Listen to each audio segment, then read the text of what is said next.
John Dawson of Patio Daddy-O Barbecue in Boise, Idaho, and I've got it locked on the 50,000 gigawatt blowtorch of the internet that is Barbecue Central. Happy to have you aboard here for the really big barbecue show. Boing. We cook because we have to, and we grill because we want to. Hit me. Fine, how's on? You have a great show. I'm a big fan. Boing. So what seems to be the problem here? This man looks like he's dead and he's in the crackle. Charbono! It's all about the Charbono, dude! Succulent fish. What? He ate 2 feet or wiener. But listen, Liberty, shut your face. I'm shaking like a dog shit peach seeds. We have top men working on it right now. Top men. Meanwhile, getting murdered on the email for telling Susie Bullock there's no wrong answers, and then 5 seconds later, dropping the hammer. Oh, she's a good sport. She gets the show. Come on. Yeah, and by the way, 0.0 people ever not resubscribing to Susie because she said open pit. I mean, come on. Next time, it's all food talk all the time. But a great story. I mean, I was fascinated as I had read through her bio and did a little research on her through the internet, and then obviously following her on social media. I mean, that's a unique story. That's a story, I mean, that has a lot of balls. You have a nice corporate job. You have, in the beginning, what was $500 a month, and then you have your wife telling you, hey, I'm going to make this thing work, and you are going to leave your job by the end of the year, and they made it happen. So if that's not a success story, I don't know what is. And to her point, do any of us want to have a full-time job cooking barbecue and being sponsored by great companies and being able to monetize social media? Hell yes, all of us do. Am I quitting my truck sales job? Hell no, I'm not. Get that big stuff out of here. It's not that I don't like to take a risk. It's that I want all of the money. I want all of the show money, and I want all of the truck monies. Truck sales are brisk right now. Class 8 is through the roof. You want a brand new Peterbilt? See you spring of 2020. No! Get that big stuff out of here. Can't get a new truck this year, Jones. Can't get one. Come holla at me in 2020. Hey, still to come on the show tonight, the Embedded Correspondents segment coming up in about 7 minutes. That's right. Don't forget, you can follow me socially at BBQ Central Show on the Instagram and Twitter. As a matter of fact, here's how you get in touch with the show. You can get in touch with the show by calling 216-220-0966, sending an email, greg@thebbqcentralshow.com, or on the Twitter and Instagrams at BBQ Central Show. By the way, shout out to Emma Ray for voicing that, one of my favorite voiceover artists right now. Fell in love with her voice when I heard her introing her dad's barbecue show, the Steve Ray Show. The barbecue and grilling show, Owl's Nest barbecue and grilling show. And I was like magically in love with Emma's voice. And I said, Steve, if there's any way I can convince you to use your studio and record that angel's voice, I'm going to start using it. And he said, I will do that. So she's available for contract work, by the way. I pay her handsomely, as you should as well. Coming up on the best moments of the Barbecue Central Show in 10 minutes or less this coming Friday, we take you all the way back to 2010 and a visit with John Marcus, a double-header interview, as Jon Solberg, the executive producer, likes to say, where we talk extensively about what was then known as Season 1 of Barbecue Pitmasters. That's where they followed my best friend Johnny Triggerround, Harry Sue, Tuffy Stone, just to name a few. Now, conceptually speaking, that was not Season 1 of Barbecue Pitmasters. It was actually, I think, 3 versions prior to that on Outdoor Living Network or the Challenge Network or whatever the hell high-rated cable or high-numbered cable channel. Not high-rated, high-numbered. Eventually, it got into that version of Barbecue Pitmasters, which was the first version that everybody fell in love with. By the way, revisionist history. Everybody hated season 1 of Barbecue Pitmasters until season 2 of Barbecue Pitmasters came out. And then everybody went back and loved season 1. Why can't it be like season 1? Season 2 blows. We hate Kevin Roberts. He parboils his ribs. So you can check out a doubleheader with John Marcus coming up on Friday. Just subscribe to the podcast. Also, be sure to tune into my weekly radio appearance on the John Cupo Show here locally, Cleveland, 101.5 FM or 1330 AM. Otherwise, just get it on the internet, wintradio.com. I'm usually in there around 7:30, and it runs for about an hour or so. All right, quick update on the KCBS voting. It's finished. And as my friend Tan Mom likes to say, let's just cut right to the chase. Okay? Where's Sal? Let's just cut to the chase. Let's get right to the point that matters, okay? In case you didn't know, both David Qualls and Candy Weaver voted onto the board.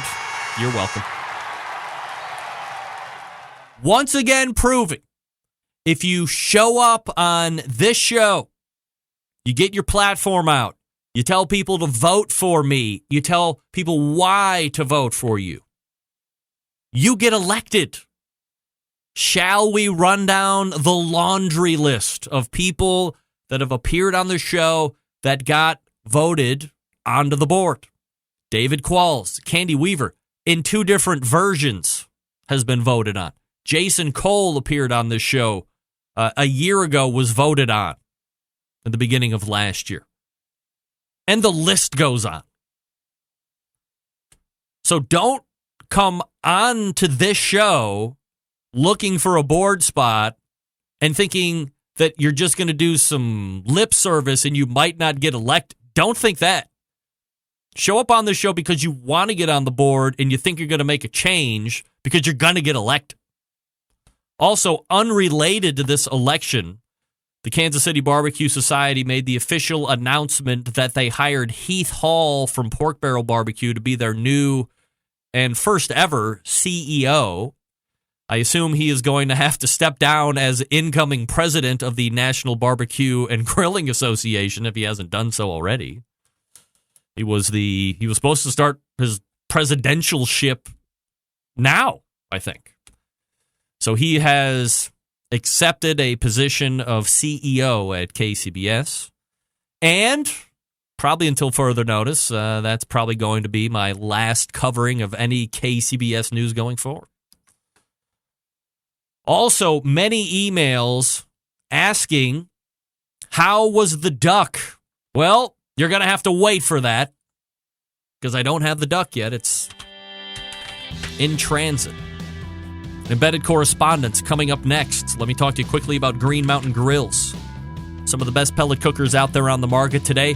All I have to say is Green Mountain Grills and the word prime, and you will know in about a month's time what I'm talking about. Get excited now for what will be, at a minimum, a refresh of Green Mountain Grills, if not a full-blown change.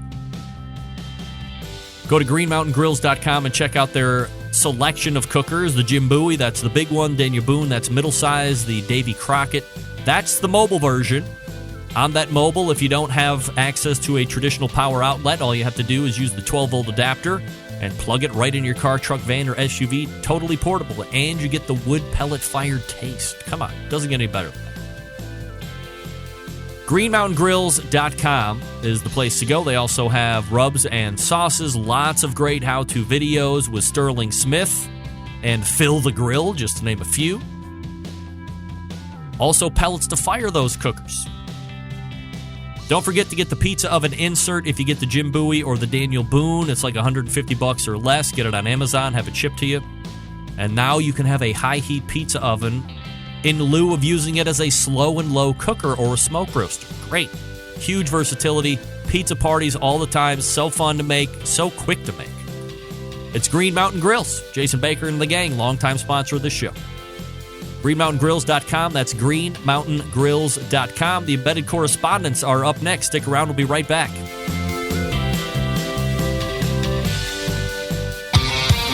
The only show giving you a monthly visit from a doctor of barbecue. A man actually named Meathead. The author of a barbecue Bible. Bloggers, reviewers, competitors, and manufacturers by the dozens. It's the Barbecue Central Show.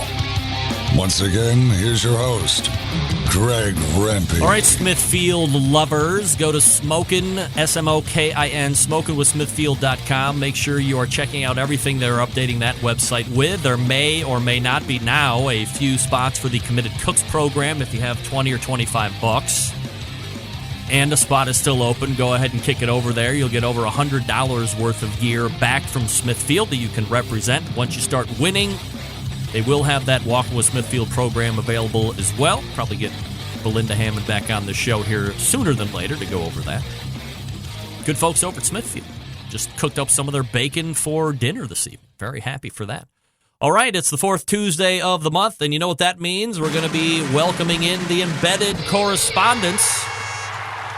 We have the gentlemen's from your top left looking, Steve Ray from Tennessee. There's Doug Scheiding right there. He's our Texas correspondent in Texas, but the Oklahoma correspondent is David Huth, bottom left, and the gentleman from the state up north and will be ongoing, Jon Solberg, who also happens to be the executive producer of the best moments of the Barbecue Central show in 10 minutes or less.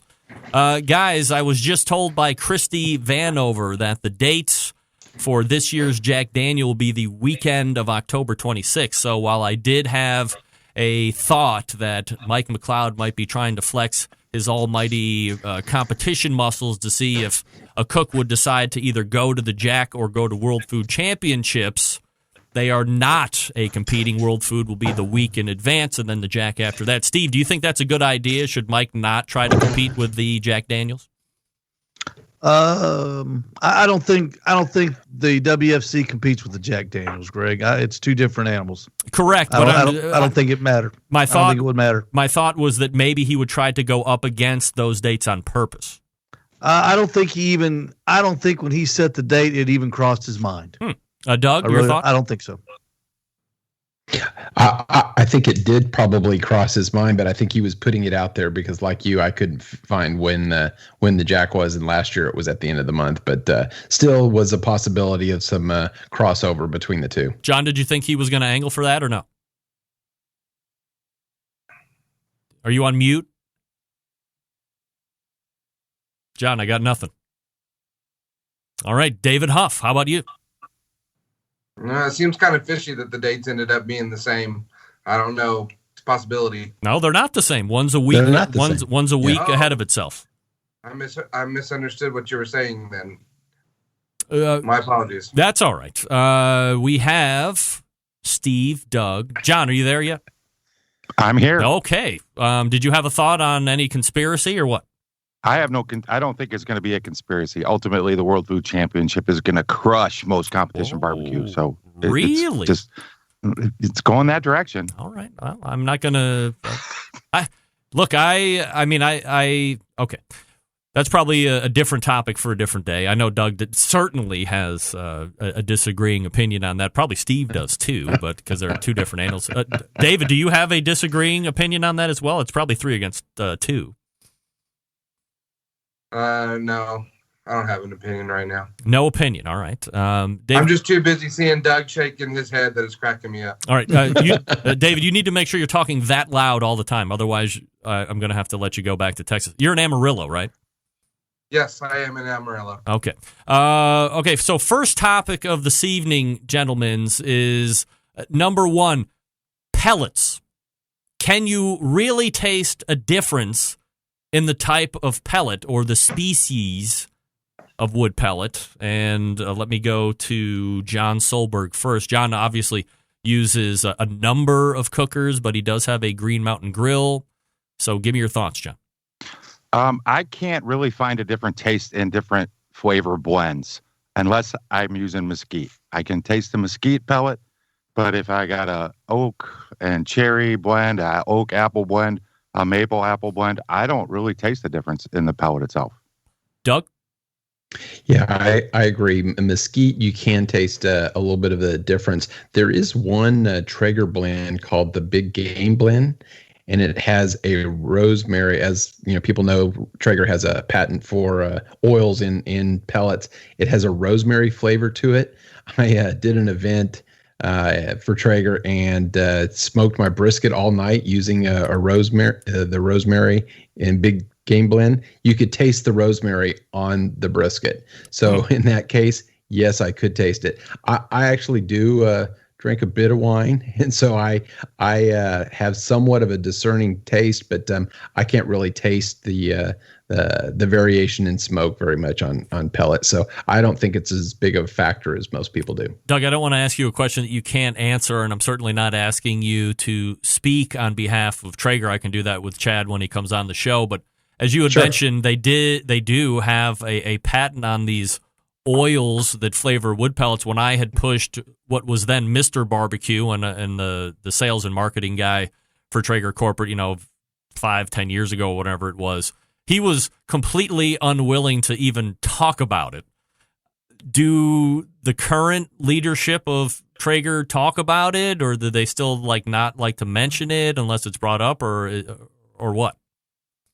Yeah, I don't think there's anything trying to hide it or cover it up or whatever. Do they promote it? No. But is it a big factor? No, for me, not really.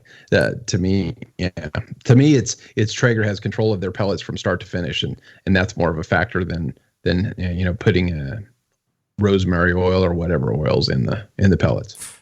David Huff, you run a very top line Yoder pellet cooker amongst others. What do you think about the pellets? No, I can't really tell a difference in flavor, nor can I tell a difference necessarily from brand to brand. We might get into that, but from a flavor standpoint, unless it's pure hickory, I can taste that. But other than that, they all seem the same, especially when they get into competition blends where they're mixing 3 or 4 different types of wood in one pellet. It almost all runs together.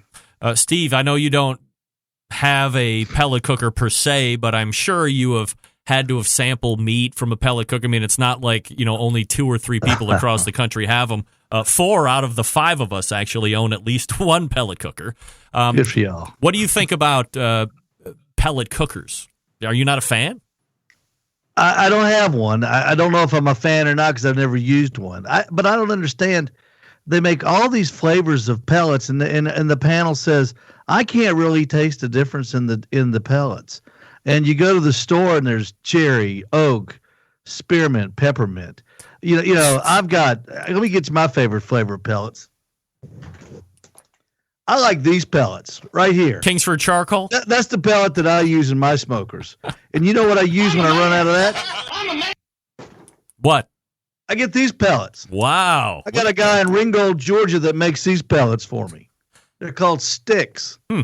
And you can tell the difference. That's a oak stick.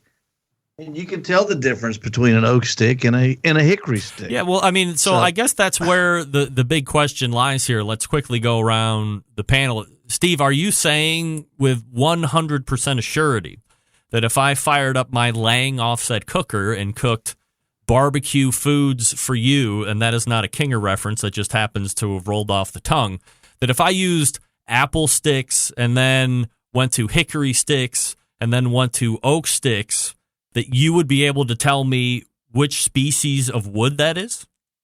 I couldn't tell you which species of wood. I could recognize a taste if you cooked a different meat. If you put 3 meats in front of me, had apple, oak, and hickory, I could definitely taste the difference. So, using real wood.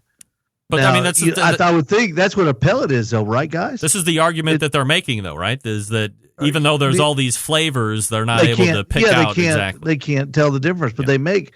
I go to Walmart, I see a whole wall full of them. There's like 25 different flavors, but nobody can tell the difference.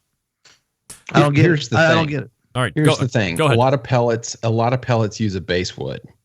So depending on the regionality, so like here in Texas, I think the base wood is oak, 70%. So if you're getting hickory, you're using a base wood of oak, and then it's like 30-40% hickory. So there is a blending, just like Dave said, in terms of, it all kind of blends together now. Now, I do think that cherry may impart some, a little bit of color. So a lot of people use cherry with ribs and things, and I do use apple with chicken and poultry. It is a little lighter, but I just don't mess with the pellets as a variable too much. I just use pretty much the same thing, like the Texas blend I use for most everything, and apple for poultry. John, your thoughts? I use the same kind of pellet all the time. I played around with them. I don't want to mess with it. I just want to put in. I use a maple cherry blend because it was the last time I bought a big batch. They were affordable. Michigan maple is the base wood for Michigan made pellets. But I can't tell you the difference between an oak pellet base and a maple pellet base. Could you tell the difference if I cooked on a stick burner? I think I could if you were cooking with some mesquite in there. Yes, yeah. But hickory and oak maybe, but other than that, no, I couldn't tell. David, if I cooked on sticks or a pellet cooker, would you have the same issue discerning between species? I think it would be easier on sticks for sure, just because the overall flavor is more intense. I mean, that's a lot of people that don't like pellet cookers. That's their number one complaint. There's not a strong enough wood flavor. And to Doug's point, the base of almost everything I can find here locally is oak with flavorings added.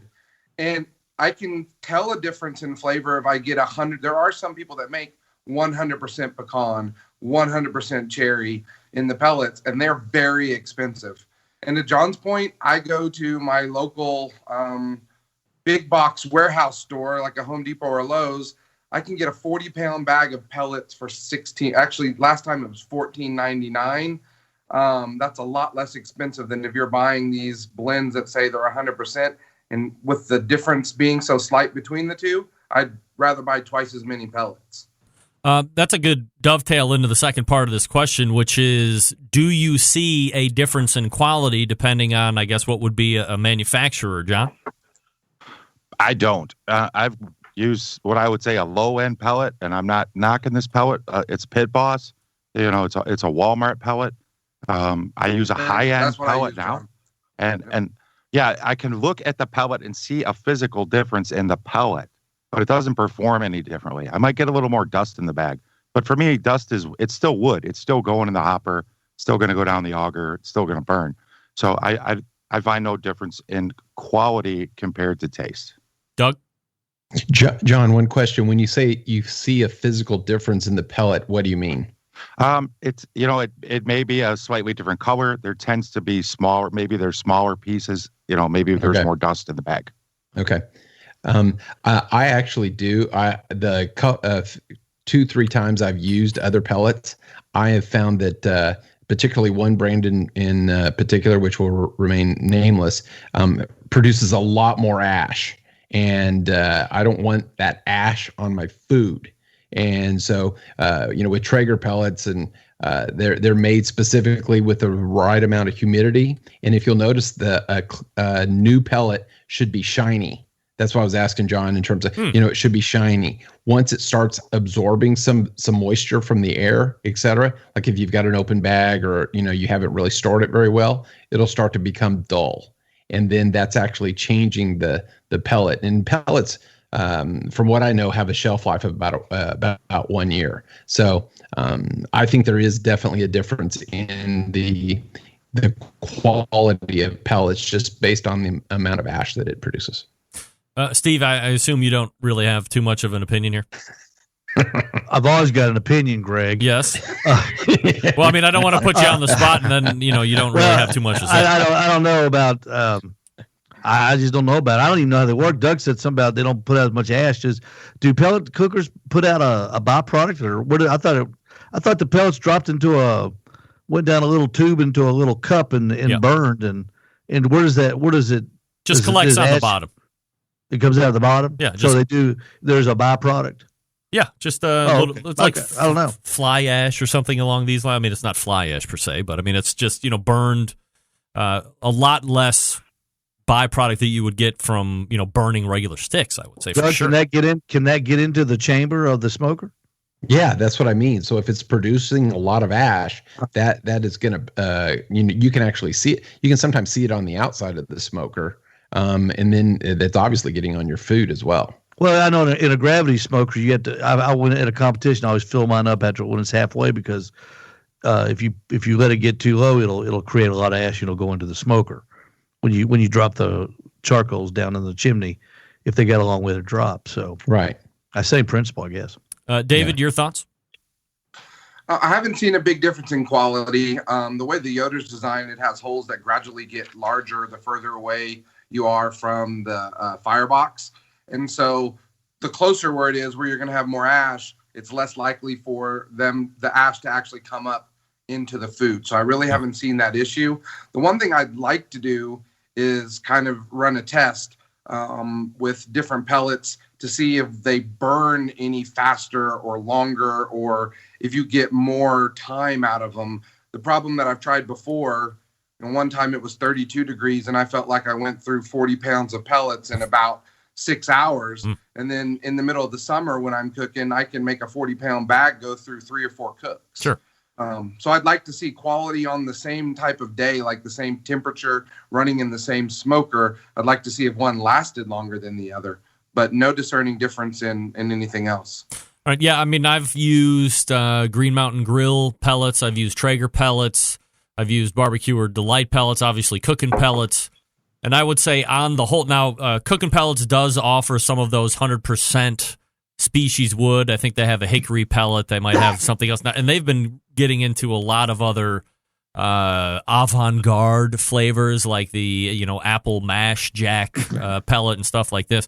But by and large, as Doug said, if it's not a batch that maybe got misplaced in the warehouse somewhere and it's got 4 years of age on it, I mean, this isn't like a California Cabernet that's going to get better after 5 years and 10 years. It's going to go downhill. Or water has gotten into it and expanded the pellets. Obviously, that's a bad thing. Really haven't noticed too much of a difference other than maybe some byproduct ash. So I'm not too concerned about. I just want to have access to some type of food-grade pellet should I need it. And that's my major concern. And then if there are some brands that I have a little bit easier access to that I'm partial to, then obviously I'll buy those. Doug, can I ask you real quick, the Apple Jack pellet? I tried that. I was pretty disappointed. Like the concept of there being fruit particles in the pellet, I was really excited when I tried that. I couldn't tell any difference in that in a regular apple wood pellet or cherry wood pellet. Could you? No, I said apple pellets. I've never used Apple Jack. Sorry. Great. Yeah. Those are cooking pellets, right? The ones you're talking about? Okay. Yeah, I haven't used those yet, but I would like to get my hands on it for sure. Let's move to the second question. Favorite non-barbecue dishes or proteins for socials or parties, gatherings, what have you? And this will take us up to the first break. Steve, we'll start with you. Anything bacon. I like to do homemade bacon. I like to do slices of bacon. I'll do burnt belly, pork belly burnt ends, and I love doing it. Just love anything bacon. And I've been getting into a little Chinese food lately. I'm not a chef type of Chinese. I open the bag and the frozen bag and throw it in the skillet. But that's a big deal for me because I've never tried Chinese food ever until the last. Well, no, not what? ever. It's like the last year and a half. I've just acquired a taste for it.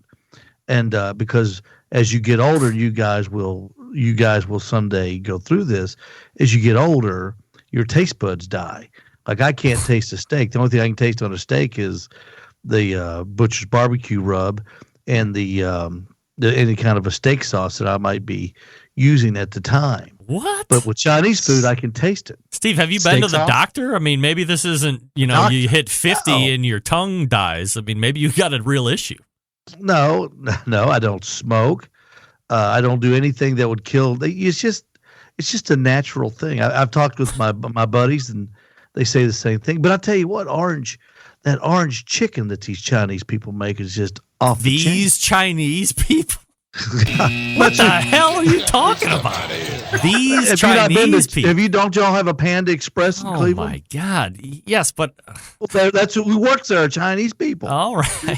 So they're wonderful people. Yes, of course. They're wonderful. Course. I mean, they cook. They got these huge woks back there, and they watch them on that gas thing. They hit that gas pedal, and the gas flies up everywhere. It's awesome.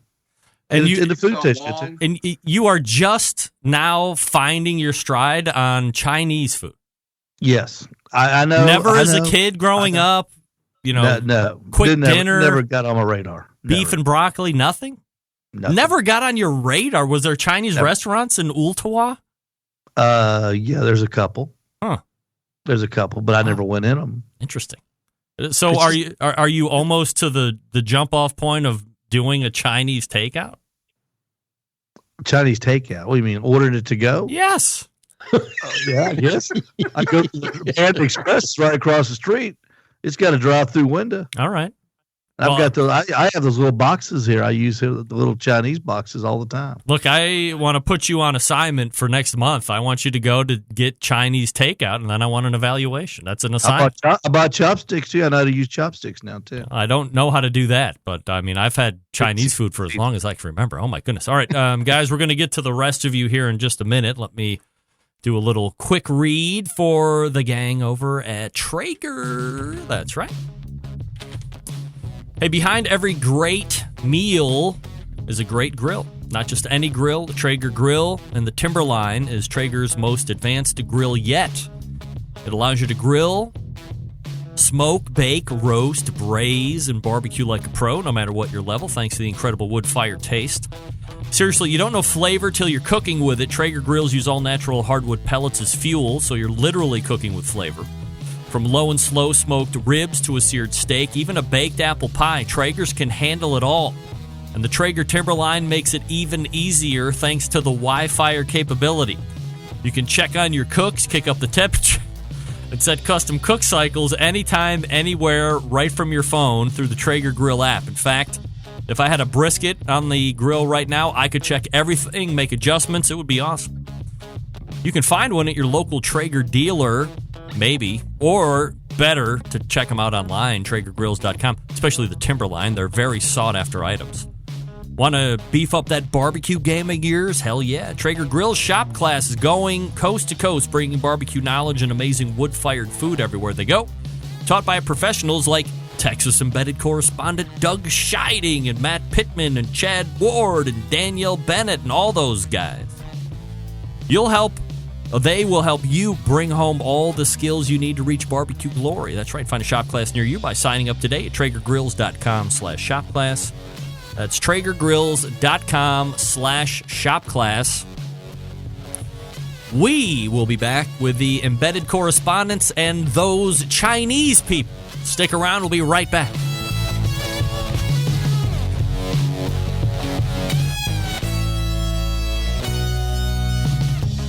Continuing to produce incredibly mediocre content in an exceptionally professional way.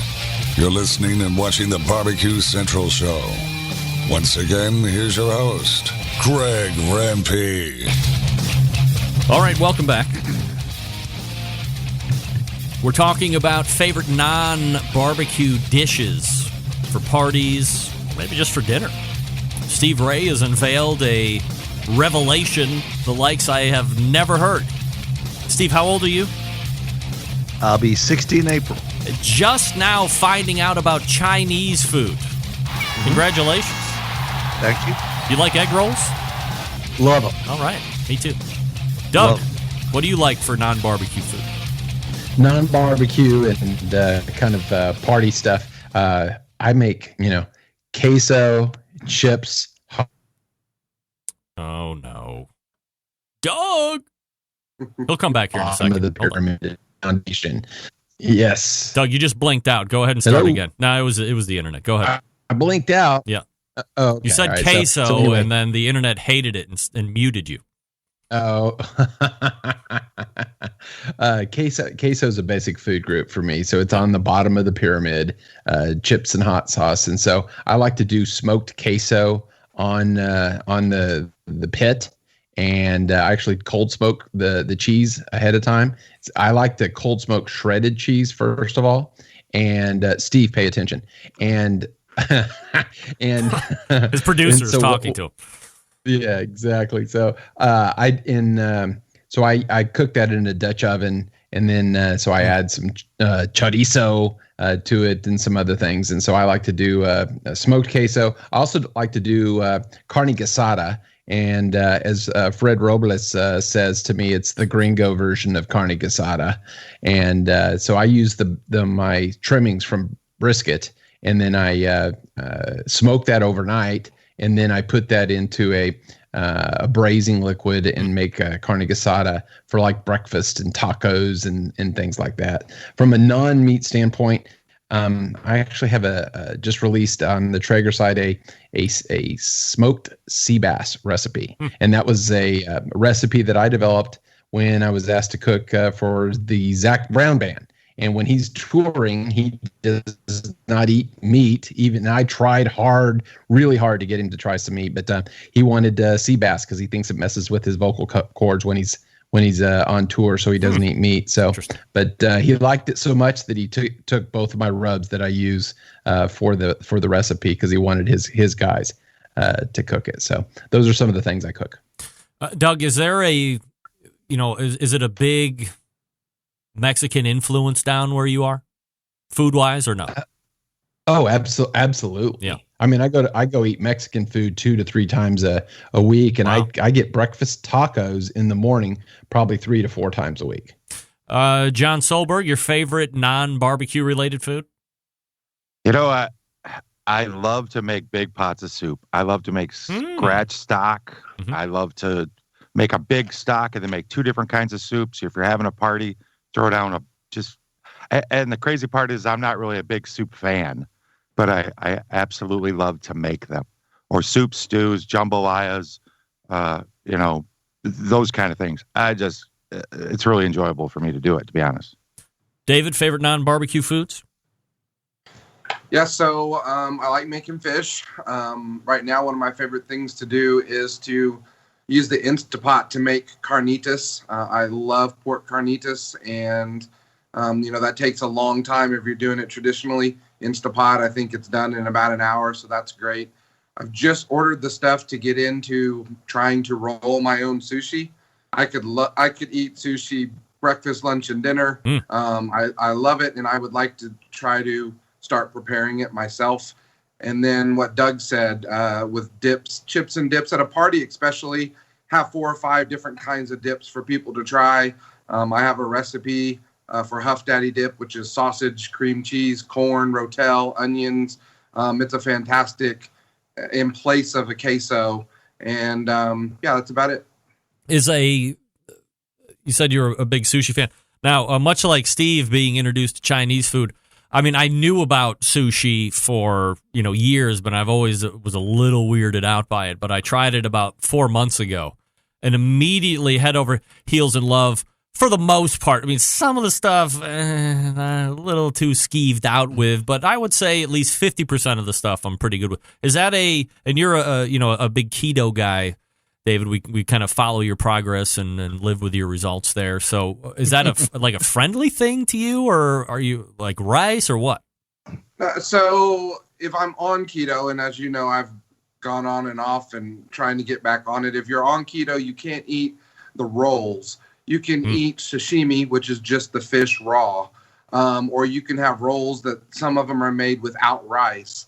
But no, that white grain rice on a sushi roll is definitely not keto friendly.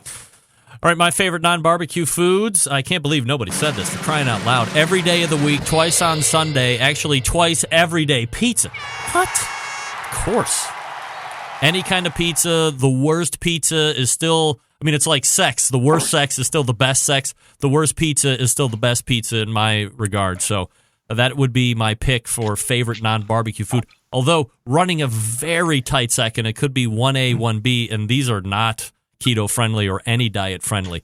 What I just made for dinner tonight, which is spaghetti. I love making a pot of homemade red sauce, which I have a recipe for and I love to do. I love the romance and the chemistry of making a great red sauce and replicating it time after time, putting in the meatballs, putting in the sausage, letting it go for 5 and 6 hours at a slow cook, letting it thicken up just to the right consistency, and then putting it on top of al dente, thin spaghetti, topping with some fresh grated pecorino romano parmigiana. Love it. It's my favorite stuff. And thank God I was blessed with a great metabolism, because otherwise I would be a big fat fuck. But luckily I was able to somehow get away from that. But I'll be paying for it in the end, which is why I started working out like for a week. But we'll see how long that lasts. Did you just go Jada De Laurentiis on us there, Doug? I mean, Greg? You're damn right I did. Yes, I did. Fake accent. All English until we got to the Italian words, and then I nerded out. Question number 3, we'll start with David Huff. People posting workout videos on Instagram, for or against? And here's specifically what I'm talking about. If your deal on Instagram is Johnny Cake Fitness and you're posting videos of you being a fitness guy, okay, that's your deal. What I'm talking about specifically is, I had him on the show, Nick Solaris. Love this guy's feed. Love the pictures that he's taking. I don't understand why I see 4 or 5 Instagram stories back to back to back with him boxing a heavy bag in his apartment and doing footwork and jumping rope. I don't get where that fits in. Also, Salt Bay. I love his cutting of the steaks, and he's showing all of his various Nusret restaurants around the world. And then I got to watch 8 videos of him, granted, sculpted like a god. Maybe he has an 8-pack. He's very strong. He's in tip-top condition. I could give a rat's ass that he does the heavy ropes, that he can bench press 700 pounds 15 times. Food-wise, if you are doing food, do food. I don't get the workout video. I'm not posting of me getting up at 4:30 in the morning and getting on the elliptical machine so you know what I'm doing. Who gives a crap about that? David, where are you at? Well, you can tell I'm not on the workout videos. I can tell you that much right now. Play the fat drop. Thank you. There you go. No, I don't get it. I'm with you, Greg. People are known for things on Instagram. They have their thing. Don't try to cross them, especially not with workouts. Who cares? There's plenty of people that are workout people that I can follow if that's what I want. So, stick with food if that's your thing. Steve? Yeah, it depends on who it is. If it's Christy Brinkley, I'm all about it. Yeah, but she's not making food pictures, Steve. No, but she's doing workout videos. I know, but I just said if your deal is fitness, then do that. That's fine. Hey, if Christy Brinkley wants to cook spaghetti, I'd watch her too. Yeah, I bet you would. Brooke Shields, the same thing. She cooks. She has food pictures and she mixes it up a little bit. Classic beauties, Steve. Good pulls. Oh, you got that right. Doug, what do you think? I actually think it's a borderline between the people that post them. They either tend to be narcissistic and narcissism, and why are they posting? Because they're doing it for themselves. On the other people are the ones that are actually doing good, and and I'm more of a picture guy. I don't need to see the video. I go to the gym 3 to 4 times a week. I don't need to see. I get seeing other people work out all the time. But if they're posting and it is a kind of a way to kind of motivate them to move forward and lose more weight, et cetera, and show everyone how much they've lost, I'm good with that. Keep doing it and keep working out. But I think for the most part, just keep your videos to yourself. John? Well, Instagram is a very individual thing. People, I don't want to... Not everybody on Instagram is like us who are solely focused on one thing. So I tolerate it. I don't tend to like it. I tend to skip over it. And again, it's individual. So I guess I'm going to take a neutral stance. But if it gets to be too much, yeah, it's like, I don't need to see it. The thing that really gets me is stop showing me the sign of your gym every morning at 4 a.m. and say, hey, I'm going to the gym. Oh, well, it's the same Planet Fitness sign I've seen the last 7 days. I'm good. I'm done with that. That's the thing that gets me. The rest of it, I think it's all real individual. Question to round out the evening, gentlemen, which is, should Korean barbecue joints be paying their customers instead of the other way around, or at least rebate some cash back because you are cooking your food? So why go out? Doug? Okay. All right. I guess we know who posted this ridiculous question. Me. But yeah, unbelievable. No. Is the guest cooking for the waiter? No. Does somebody pay you to cook at home? No. Do you pay for food to take home? Yes. Is this a business? Yes. So I think that it's ridiculous. It's a ridiculous presumption that they should be paying us. Now, there is one place in San Antonio that will charge you more, Korean barbecue, that will charge you more if you leave food on your plate and don't cook it. So they'll charge you an extra $4 to $5 if you get some of the food and then don't cook it all. So I thought that's an interesting take. So instead of $18, maybe it's $23 a person. So, but anyway, you have no problem with you having to go cook your meal at some place that you're paying. I have no problem doing that. All right. And in fact, I've been to Seoul, South Korea, and I have cooked my meal over there. Now, I'm not sure what meat it was, but I did cook some, what do they call it? Bulgogi. I did cook some bulgogi over there. Steve, your thoughts? All right. And Doug, what that Bulgaria, that word you use is Korean for dachshund. I speak Korean. I've never been to a Korean barbecue. I don't even know what it is. Surprise. We don't have one in Chattanooga. It's right next to the Chinese restaurant. Yeah, I know where that is. What is it? We're getting one here in Chattanooga, the first one ever. What do you mean you have to cook your own food? I have no idea what you're talking about. I mean, I guess Doug, correct me if I'm wrong, but just to go real high level, it would be like if you go to a Japanese, steakhouse or a hibachi where they, have that hot thing right in the middle of the table. Now, the difference, of course, being is they do send a chef out at that and they do all the tricks and tomfoolery. But here, they give you the raw meat and then you have to cook it. What do you mean raw meat? Like, what if you want like a pork, they bring you a pork chop, you have to cook it? Yeah. Or steak. I mean, yes. I mean, a Korean pork chop. Korean barbecue means I'm assuming they eat pigs over there. Those Korean people. Wow, I knew that was coming. That was coming. I'm sorry, guys. I'm not playing dumb. I am dumb. Doug, All right? is that I have no idea. That's right, right? I mean, you're cooking your food. Doug? Yeah. You're cooking your food, right? Yes, I'm cooking my food. And a lot of times, as we've proven in our steak research, we can cook the damn steak better than the chef can. Well, agreed. What do they give you to cook, though? Tell me what you cook, Doug. I mean, where did you order? Say, I want a steak, and then they bring you a steak and you cooked it? No, they bring you like shredded meat. They bring you some fish. I know how much you like fish. They bring you chicken. You can ask for various types of meat, and then you can cook them. Oh, okay. On a griddle. On a round pan up in the front, like in the middle of the table, like a big Evo, right? I guess. Yeah. Something along those lines. Okay. I don't know about it. Well, we're getting one. We're getting one here. The next couple of weeks is going to open. I'll go. David, I'll report back. David, what do you know? So it's all part of the experience, right? I mean, people make money off of different food ventures. That's not nearly as ridiculous as going to eat in complete darkness.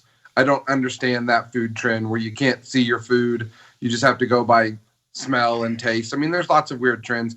Nothing wrong with the Korean barbecue, cooking your food. I agree to Doug's point. I probably trust myself more than the chef sometimes anyway. John, your thought on Korean barbecue?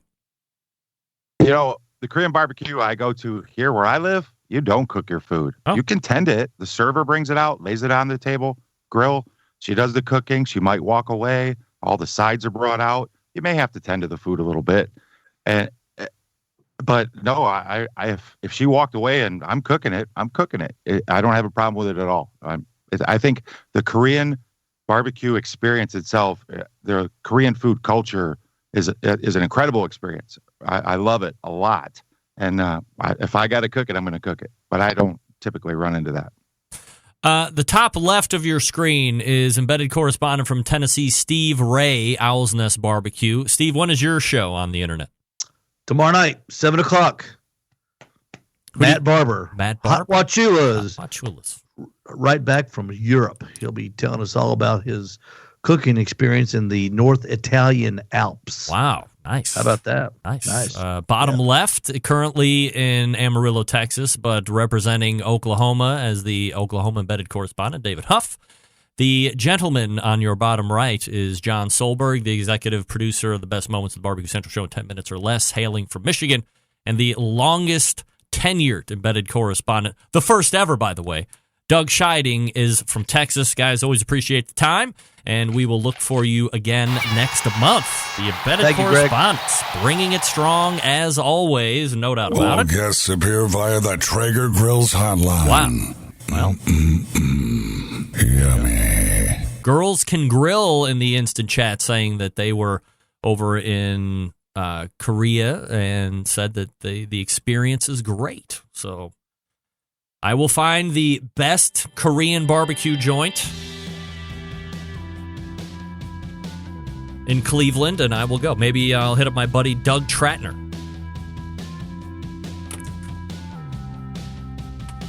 All right. We will round for home here. Stick around. We'll be right back. Whole packers, full racks, legs and thighs, injecting butts. If you've never heard this before, you might think you found the best XXX show ever. Let's get back to the most homoerotic host out there today, Greg Rempe. And this segment brought to you by Fireboard. Monitor up to 6 different temperatures simultaneously. Connect to Wi-Fi for cloud-based monitoring or connect via Bluetooth. If you have Alexa or the Google Assistant in your home, you're in luck. Fireboard fully integrated with both. Find out more by visiting fireboard.com or call 816-945-2232. I just got mine a couple weeks ago. Let me tell you, set up super easy. Paired right with the phone, got right on my local area network. Bing, bang, boom. I'm on Wi-Fi monitoring. And again, you can load out with up to 6 different temperatures. Temperature probes, either pit or internal. Also, they do have the one that has the fan option as well. So, there you go. Let's head out. All the way back in the first hour, we talked with Susie Bullock from Hey Grill Hey. Her website is heygrillhey.com. If you like her stuff and you're interested in getting some more exclusive content, then you're going to want to sign up for her Grill Squad, $50 for the year. Seems like pretty good value. They have podcasts that are going to be released only to the Grill Squad. Nice. Maybe I should make the Centralite Squad and not release any more of these audio podcasts unless you sign up. That'd be a good idea. Second hour, Steve Ray from Tennessee, Doug Scheiding from Texas, David Huff from Oklahoma, and Jon Solberg from Michigan, the embedded correspondents. Talking about a number of topics tonight. Successful as always. Big show planned for you next week. Hope you're planning on making it for that. Sign up for the podcast if you're going to miss it. Go to the website, hit the subscribe link, and it gives you all the ways. You can even get it via email, believe it or not. September 11th, 2001. I will never forget. Until next Tuesday at 9 p.m. Eastern Standard Time, this is your program host and proud U.S. American, Greg Rempe. Good night now.